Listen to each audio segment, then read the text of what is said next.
Where's it facing? We're live. Wait, is it facing you guys? Yeah, Okay. it's facing us.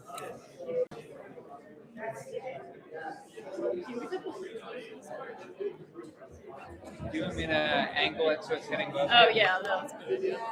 Hey babe, did you hit the? Oh wait. Yeah. Hey Hunter. Did you hit the lights? The lights. How's that? That's a good idea. Do you want me to sit up here with you? Yeah, because they ran there and I was like, no, thank you.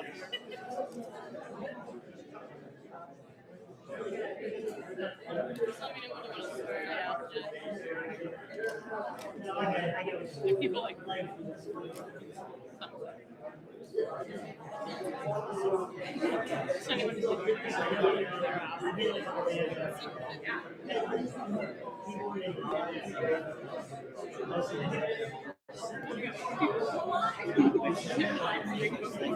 hey, let us know if you can hear. I mean, you'll be able to hear us when it's like.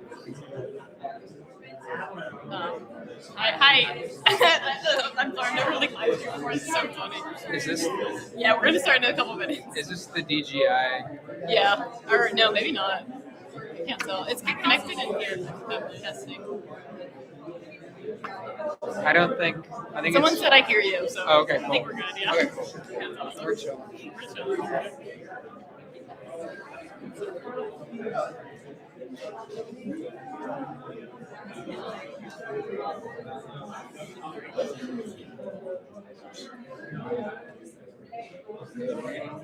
It's all right if I, Yeah, go for it's it. very cinematic. Take a picture. String bass behind Yeah. you.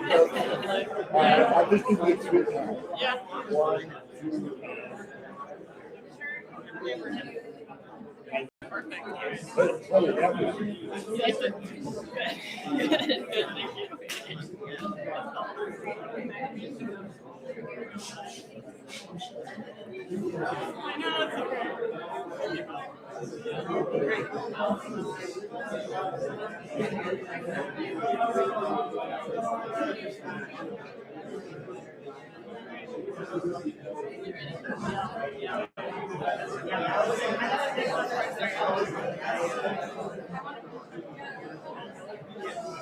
Can I get everybody's attention?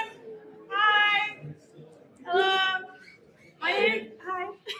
My name is Genesis Nelson, and I'm acting as the moderator tonight. Can we give a hand for Chloe?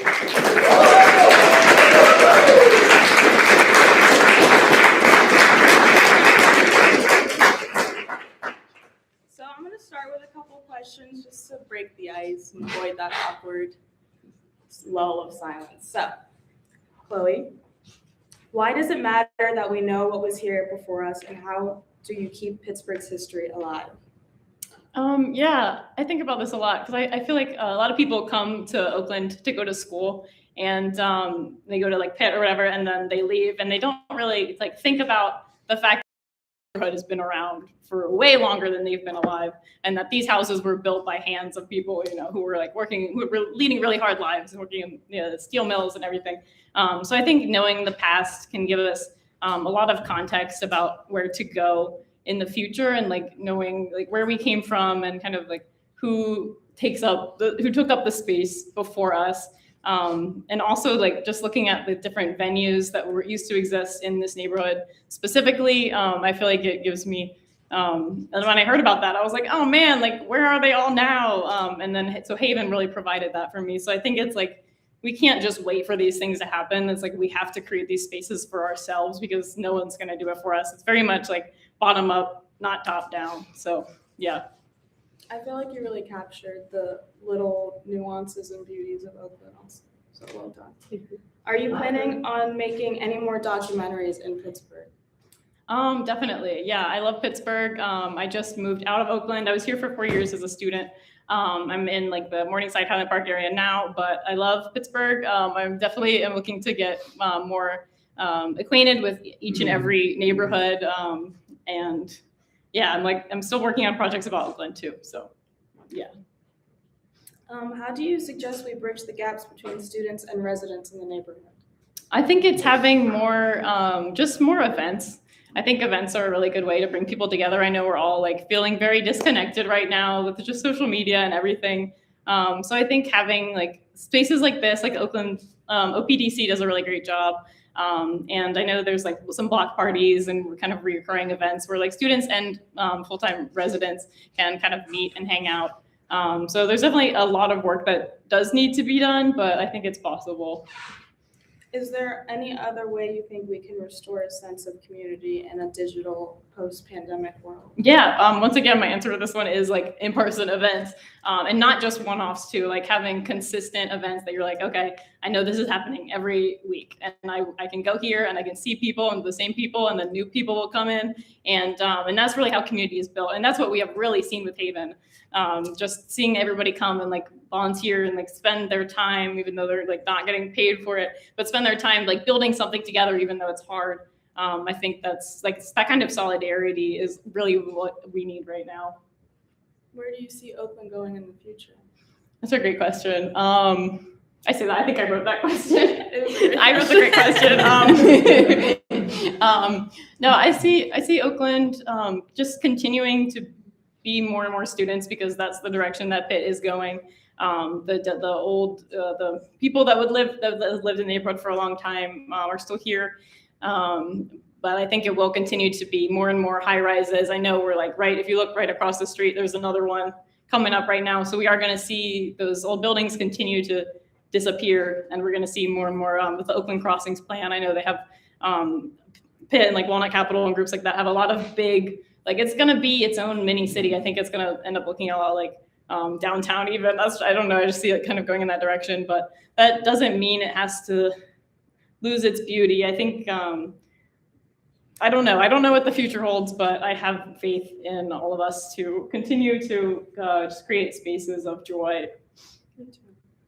What would you like to see happen with the church on Atwood? With the church, I would love for Haven to continue as long as it can into the future. I would like to see like new people take it on, and for it to go on forever and ever. And hopefully it does. We'll see. Hopefully that building lasts and it receives the love and attention it cares for. That is not up to us. That is up to the people who own the building.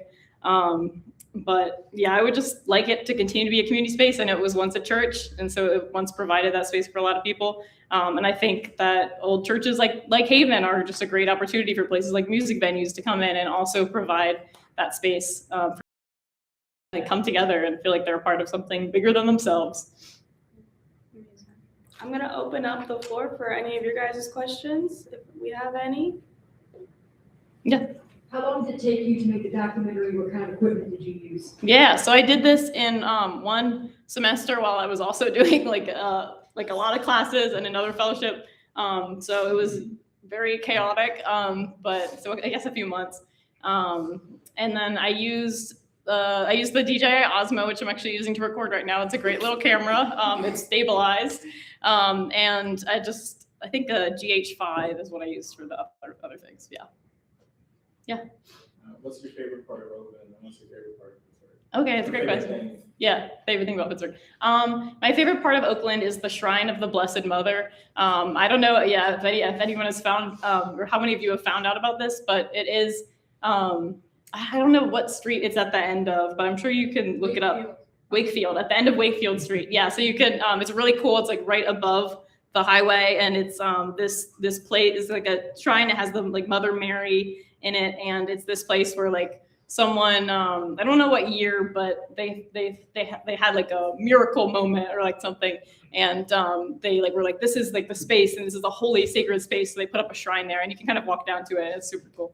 And then my favorite things about Oakland, I love the intertwining steps. I love this is also like the steps. I forgot what street it is, but it's like the really intertwining ones that go down to where the skate park is. They go down to Panther Hollow. I just love the stairs. I love the city stairs. I did another film about Pittsburgh city steps. It's called Connective Tissue. It's on my YouTube. But yeah, I just find that so like fun and weird and intriguing. I think you're talking about Dialis Way. Dialis Way. Yes, thank you, Matt. Where did you get the archival footage, like the old black and white stuff?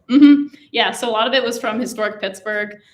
They just have it's a really great resource. You can kind of like look up anything, any like area, neighborhood, street, whatever, and they'll probably have pictures of it. And then I also so the Holy Spirit Byzantine Catholic, the congregation, they moved down to Fifth Avenue, like right across from where WQED is.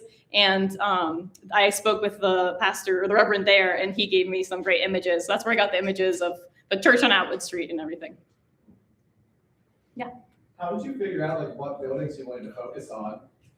Yeah, that's a great question. I think that was a lot of just like archive, or just kind of digging. I don't exactly remember how I encountered them, but I knew they were just like, they had to be something before that. So I think I just kind of like looked into it and like found out about it. And the Syria Mosque one was the one that really like, I was like, it's a parking lot now. Like it really, it's like that one Joni Mitchell song that's like paved paradise and put up a parking lot. Like that's literally what they did. So yeah. Thank you. Yeah. You were really generous to share your art with us today for free, but I was really struck on how much Haven meant to you, and I was thinking, would you consider doing future screenings or something of the sort where people can offer donations to go towards Haven to kind of be a tribute to your work on this, but also how much that means to you? Most definitely. Yeah. That is a great idea. Yeah, for sure. Thank you for bringing that up. Yeah. Mark. Are there any like, I guess, like specific moments or like things you saw that really like triggered you to make this film, like the classroom building? Yeah, I mean, there's so much interesting architecture on Forbes. Just looking at like I call it like the Beehive building, but it was also the King's Court Theater. I was like, huh. And it says like old, like it says jail on the top, which I always like was like, what? So that really intrigued me. And then the Strand Theater building is just so like such a imposing, like formidable building. And I'm like, oh man, I really wish I could go inside there, because I think it might be actually like student housing now, but I'm not 100%